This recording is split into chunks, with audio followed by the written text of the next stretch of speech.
Coach, you guys have had late leads before. What was the difference tonight in being able to close this one out and get it to the finish? Yeah, I mean, first off, give a lot of credit to Oak City, their players and their coaching staff too, for being down on bodies.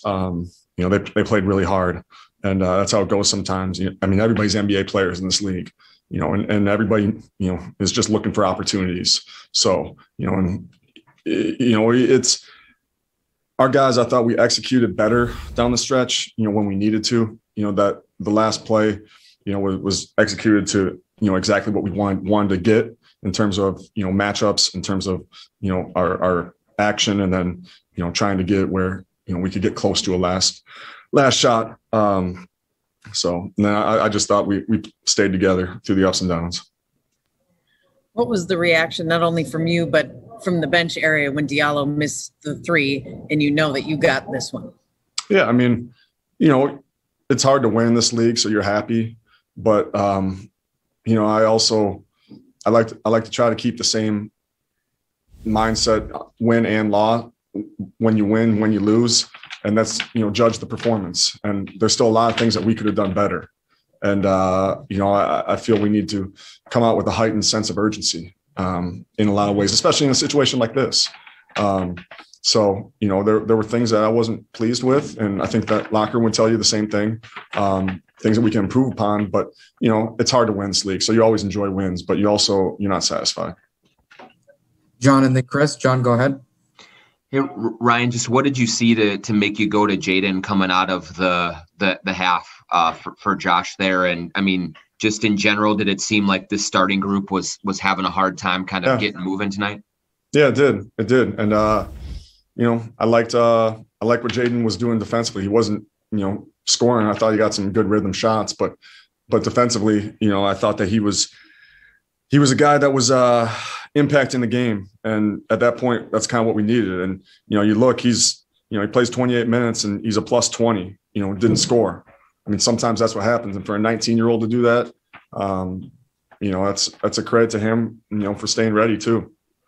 With as the game is going on and you see that team, that shorthanded team, is keeping it close and keeping it tight, just what is kind of going through your mind, and how are you trying to get the guys to stay engaged and make sure they can finish this off? Yeah, I mean, it's, in a way you're almost you're trying to get them more engaged, because every game you're learning something new. We just watched the last play defensively on what we can't allow, and that's a three at that point, and in those situations. So, everything is a learning experience, and tonight was a learning experience for a number of guys as well, playing against a team that, sometimes those are the most dangerous teams when, you go out there and you all know you're going to have a lot of freedom, as our opponents. They're going to play really hard, and you almost feel like you play with house money sometimes when you're down numbers or you're not giving much of a shot. But once again, give a lot of credit to them. Chris and then Jace. Chris, go ahead.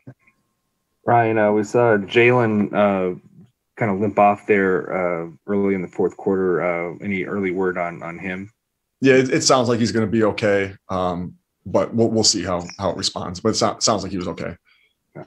And just in general, coming off of, a tough season so far where you've seen fourth quarter lead go away, this one almost gets away, but it doesn't, just in terms of providing a morale boost, especially for a young team. It definitely is. It definitely is. So I don't want to take anything away from that. I mean, I'll say it again. It's hard to win this league, on a night in, night out basis. Players are good. Everyone's talented. So, it does provide a morale boost. Jace, go ahead. Hey, Ryan, you stuck with Jake a little bit, pretty deep into the fourth quarter there, and, it seemed like he played well off others and was cutting the hoop and stuff. Is that kind of the Jake Layman that you've been hoping to get and see? Yeah, it is. And, he's stayed ready and he's been professional through some DNPs. So, I like what Jake was doing. What's the biggest thing you want to see tomorrow night that maybe you didn't get tonight?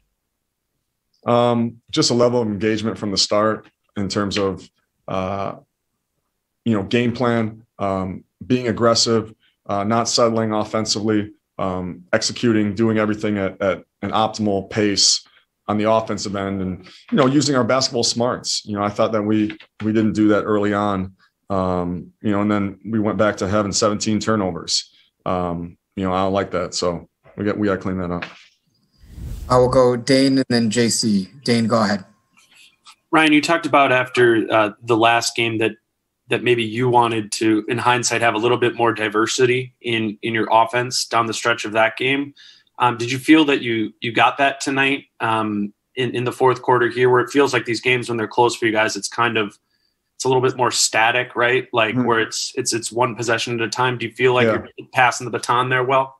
I did, Dane. I'll have to watch it, just to see how I feel with it. But I thought that I told you we spent 45 minutes on our fourth quarter package yesterday in practice, and we went to 4 or 5 of those sets. Those guys were able to execute, and maybe we didn't necessarily score, but we were able to get shots that we liked.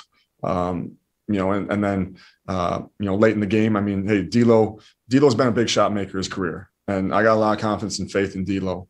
So putting the ball in his hands, trying to get that miscommunication up there. I like what those guys were able to do. We'll go last one to JC. JC, go ahead. Hi, Coach.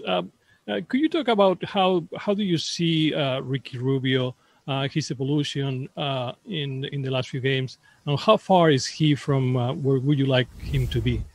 Yeah, I think Ricky, he's no different than a lot of guys, and that's that it's just a different year, and some guys are at different places in terms of finding their rhythm. And I think Ricky, in the last week, and some games have gone better than others, but he's found some more Ricky Rubio like moments. And there's a reason that there's a reason that guys want to play with him, and that's because he organizes players, he competes, and he does the right things. So he'll continue to get better and better. Especially coming off a little bit of a layoff too. He's provided some good leadership for us lately as well.